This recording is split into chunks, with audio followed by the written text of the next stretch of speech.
হাতের জেলে যে এলিভেটেড এক্সপ্রেসওয়ের কাজ চলছে এখন, সেটাকে নির্মাণ বন্ধে পরিবেশ নিয়ে কাজ করেন এরকম কিছু বন্ধুরা, যারা বিশেষত বাংলাদেশ গাছ রক্ষা আন্দোলন, যারা সারা বাংলাদেশে দীর্ঘদিন ধরে কাজ করে আসছেন গাছ রক্ষার জন্য, উদ্যান রক্ষায় তাদের গুরুত্বপূর্ণ ভূমিকা রয়েছে।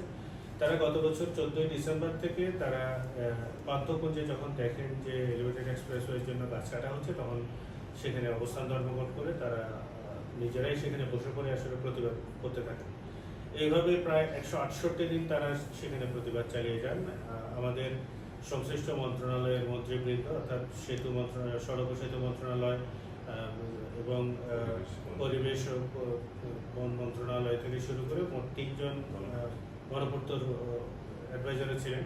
ওনারা 3 জন সেখানে যান, গিয়ে প্রতিশ্রুতি দেন যে তারা বিষয়টি দেখবেন। এরপরে আসলে নির্মাণ কাজ বন্ধ ছিল। আপনারা জানেন ইতিমধ্যে আমরা 30শে মে একটা সিম্বলিক সেখানে পাবলিক হিয়ারিংও হয় এই বিষয়টাকে নিয়ে। সেখানেও পাবলিক হিয়ারিং থেকে ঘোষণা করা হয় যে এখানে সব ধরনের নির্মাণ কাজ বন্ধ রাখতে হবে এবং জনসাধারণের জন্য এই পার্কগুলোকে উন্মুক্ত রাখতে হবে। এবং যেহেতু 2000 সনের আইনই আছে, এই উন্মুক্ত স্থান এবং জলাধার সংরক্ষণের জন্য আলাদা আইন আছে মহানগরের, সেই আইনের 5 ধারাতেও পরিষ্কার করে বলা আছে এবং গাছ কাটাও যাবে না, পরিষ্কার করে ব্যাখ্যা দেওয়া আছে। সেখানে এরকম 2040 প্রজাতির বিভিন্ন রকমের তারা গাছ ইতিমধ্যেই কেটে ফেলেছেন। প্রচুর পাখি এবং বিভিন্ন পশু যারা সেই পার্কের উপরে আবাসন করেছিলেন, যারা সেখানে বাসিন্দা ছিলেন, তাদেরকে রীতিমতো ডিসপ্লেস করা হয়েছে। এই বিষয়গুলোকে নজরে আনা হয়েছে বিভিন্ন দরখাস্তের মাধ্যমে সংশ্লিষ্ট মন্ত্রণালয়গুলোতে, কিন্তু তারা কোনোভাবেই কর্ণপাত করেননি এবং কোনো সুনির্দিষ্ট সিদ্ধান্তও দেননি। এরপর প্রেক্ষিতে যখন 168 দিনের সিটিং প্রটেস্ট চলছিল গাছ রক্ষা আন্দোলনের কর্মীদের, তারা সংশ্লিষ্ট মন্ত্রণালয়ের কাছে পরিবেশ ছাড়পত্র কিংবা নির্মাণ সংক্রান্ত কোনো ধরনের অনুমোদন আছে কিনা সে বিষয়ে জানতে চান রাইট টু ইনফরমেশন অ্যাপ্লিকেশনের মাধ্যমে।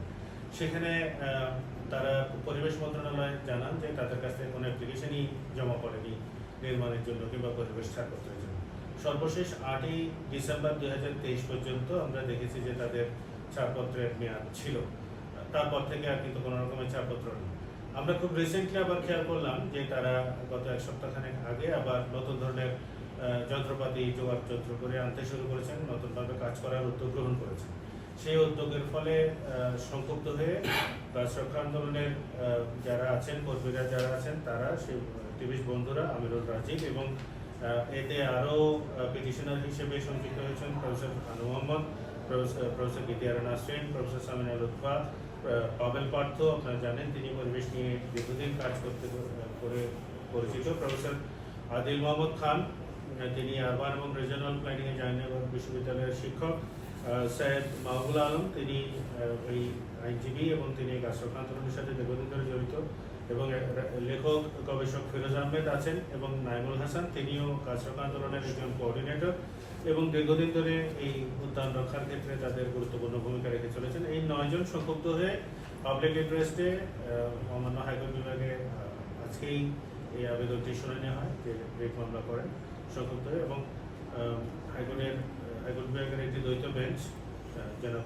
মুজিবুর রহমান ম্যাম, মাননীয় বিচারপতি, এবং মাননীয় বিচারপতি বিশ্বজিৎ দেবনাথের মহোদয়ের সমন্বয়ে গঠিত দ্বৈত বেঞ্চ আজকে এই মামলাটির শুনানির পর রুল ইস্যু করেছেন এবং এই পান্থকুঞ্জ এবং হাতের জেলে এলিভেটেড এক্সপ্রেসওয়ের যে অংশটুকুর কাজ চলছে সেই কাজটি বন্ধ করার জন্য নির্দেশ দিয়েছেন। এবং একই সাথে আমরা চেয়েছিলাম যে এই পার্কগুলো হচ্ছে স্থানীয় মানুষরা ব্যবহার করে, শিশুরা বিভিন্ন ধরনের খেলাধুলার জন্যে কিংবা এলাকার মানুষ রিক্রিয়েশনের জন্য হাঁটাহাঁটি ব্যায়াম করা থেকে শুরু করে বিভিন্ন কিছুর জন্য ব্যবহার করে, সেই ব্যবহারটার জন্য যাতে এই হাতের জেল এবং পান্থকুঞ্জ যেন উন্মুক্ত করে দেওয়া হয়, সাধারণ মানুষের থাকবে। এখানে আমরা মূলত রিলাই করেছিলাম বেলার করা একটি মামলাতে হাইকোর্ট ডিভিশন 2রা ডিসেম্বর 2015-তে রায় দিয়ে পরিষ্কার করে নির্দেশনা দিয়েছিল পান্থকুঞ্জকে ওপেন স্পেস হিসেবে, উন্মুক্ত স্থান হিসেবে সংরক্ষণ করতে হবে, এবং এখানে এক ধরনের একটা সেকেন্ডারি ট্রান্সফার স্টেশন বলে এক ধরনের একটা স্টেশনের এলিভেটেড এক্সপ্রেসওয়ের